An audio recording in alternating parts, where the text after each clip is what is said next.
ప్రభుత్వం ఎన్ని కేసులు పెట్టినా భయపడనని మాజీ మంత్రి అంబటి రాంబాబు అన్నారు. ప్రభుత్వం కక్షపూరితంగా వ్యవహరిస్తోందని ఫైర్ అయ్యారు. తనను తిడుతున్న క్రమంలో మాట తూలానని, ఆ వ్యాఖ్యలకు క్షమాపణలు కూడా చెప్పానన్నారు.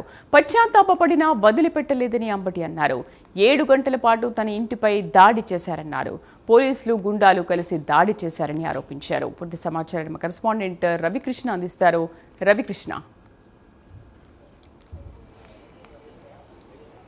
అంటే శ్రీదేవి ఒక గంట క్రితం అయితే మాత్రం అంబటి రాంబాబు సుదీర్ఘమైనటువంటి ప్రెస్ మీట్ అయితే నిర్వహించారు. ప్రెస్ మీట్ నిర్వహించడానికి కారణం ఆయన ముందుగానే చెప్పడం జరిగింది. ప్రధానంగా 20 రోజుల్లో జరిగినటువంటి అంశాలు, అంటే ఆయన అరెస్టుకు ముందు రోజు, ఆ తర్వాత ఆయన విడుదలయ్యేటువంటి పరిస్థితులకు మధ్య జరిగినటువంటి విషయాలు మాత్రం పూర్తిగా వివరించాల్సిన బాధ్యత తనపై ఉందని ఆయన అయితే చెప్పడం జరిగింది. ప్రధానంగా కూడా తనని ఒక టార్గెట్ ప్రకారమే ఈ అరెస్ట్ చేశారు. ముఖ్యంగా ఏదైతే ఆ రోజు ఆ ఫ్లెక్సీ ఏర్పాటు చేయడం, ఆ ఫ్లెక్సీ దగ్గరికి తాను వెళ్ళి ఆ విధంగా కూడా చంద్రబాబు నాయుడుకి సంబంధించి మీరైతే మీ నాయకుడిని పొగుడుతూ ఫ్లెక్సీలు వేసుకోవడం ధర్మం, కానీ మా నాయకుడిని తిడుతూ వేయటం కరెక్ట్ కాదు, దాన్ని 24 గంటల్లో తొలగించమని అన్నాను. అప్పుడు జరిగినటువంటి ఇన్సిడెంట్ అంతా కూడా చూశారు. నేను ఆలయానికి వెళ్ళి తిరిగి వస్తున్నటువంటి సందర్భంలో నా మీద టీడీపీకి సంబంధించినటువంటి కార్యకర్తలు, నేతలు చాలామంది కూడా దాడికి ప్రయత్నించారు. అదేవిధంగా కూడా తను చాలా దుర్భాష ఆడినటువంటి క్రమంలో తానైతే మాత్రం కొంత కంట్రోల్ తప్పి మాట్లాడటం జరిగింది. తర్వాత ఇంటికి వచ్చిన తర్వాత ఆలోచించి అలా చేయటం తప్పన్న ఉద్దేశంతోనే తానైతే మాత్రం పశ్చాత్తాపడినట్టు కూడా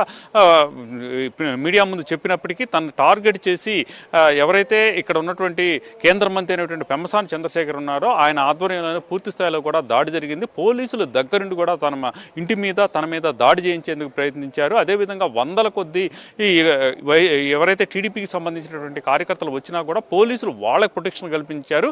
వైసీపీకి సంబంధించినటువంటి నాయకులు అడ్డుకునేందుకు వస్తున్నటువంటి క్రమంలో వాళ్ళనైతే ఇక్కడ నుంచి వెళ్ళగొట్టినటువంటి పరిస్థితి అయితే కనపడింది.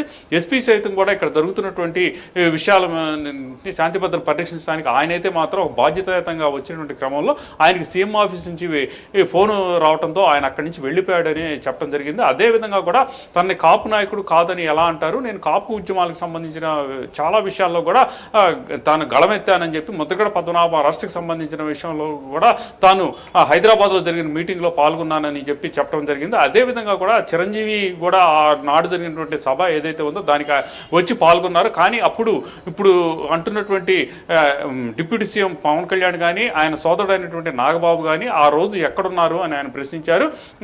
ముద్రగడ పద్మనాభం పవన్ కళ్యాణ్కి తనకు జరిగిన అన్యాయాన్ని చెప్పేందుకు గతంలో ప్రయత్నించిన సందర్భంలో ఆయన ఫోన్కి అందకుండా ఉన్నటువంటి పరిస్థితిని ఆయనైతే తెలియజేయడం జరిగింది.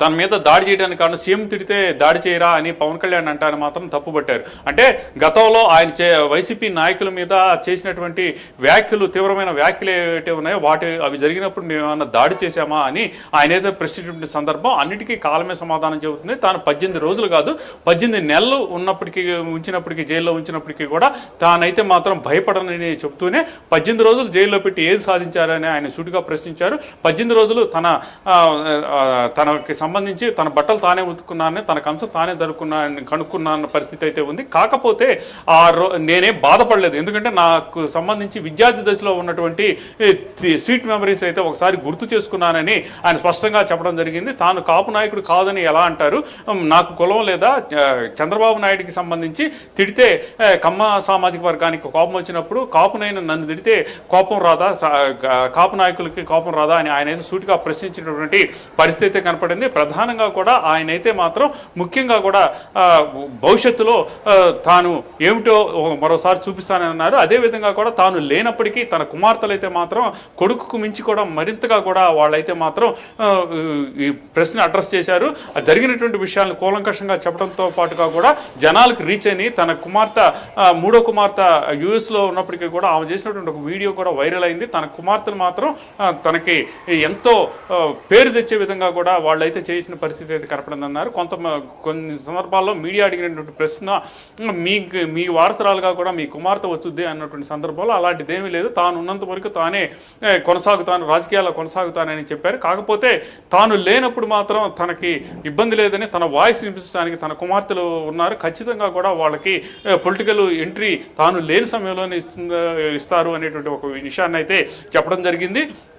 ఏది ఏమైనప్పటికీ కూడా ప్రధానంగా తనని టార్గెట్ చేయటం ఒక కుట్రపూరితంగా టార్గెట్ చేశారు అని అన్నటువంటి పరిస్థితి అయితే కనపడింది. ఏబి వెంకటేశ్వరరావు ఎవరైతే గతంలో పోలీస్ ఆఫీసర్గా విజిలెన్స్ అధికారిగా పనిచేసిన ఏబి వెంకటేశ్వరరావు సైతం కూడా తన మీద జరిగినటువంటి దాడి ఏదైతే ఉందో ఆ దాడిని ఖండించడానికి పోయి గతంలో టీడీపీ ఆఫీస్ మీద జరిగినటువంటి దాడి ఏదైతే ఉందో ఆ దాడిని కనుక ఖండించినట్లయితే అప్పుడే కేసు నమోదు చేసి ఖండించినట్లయితే మాత్రం ఇటువంటి దాడులు జరిగే కాదని అంటానికి మాత్రం ఆయన అయితే తప్పుపట్టారు. అందరికీ కూడా నమస్కారం చేస్తున్నాను, తనని తిట్టిన వాళ్ళకి అదేవిధంగా తనకు కూడా వచ్చిన వాళ్ళందరికీ కూడా చేస్తున్నానని చెప్పారు. అదేవిధంగా కూడా ఏదైతే వంగవీటి మోహన్ రంగా విగ్రహానికి సంబంధించి ఈ జనసేన పార్టీకి సంబంధించినటువంటి నాయకులు తనను వచ్చి కలిసినటువంటి సందర్భంలో తన పార్టీలకు అతీతంగా కూడా అక్కడ విగ్రహాన్ని ఏర్పాటు చేశాను, దాని కృతజ్ఞతతోనే తాను కాపులకి ఏమి చేస్తున్నాను ఎలా చేస్తున్నాను అనేది తెలిసే ఎవరైతే రజనీ అని జనసేనకి సంబంధించినటువంటి నాయకురాలు ఉందో ఆమె కార్యకర్త ఉందో ఆమె అయితే మాత్రం తనకు మద్దతు తెలిపిన విషయాన్ని మాత్రం గుర్తు చేసినటువంటి పరిస్థితి. కాపులలో కూడా చైతన్యం లేక కాదు,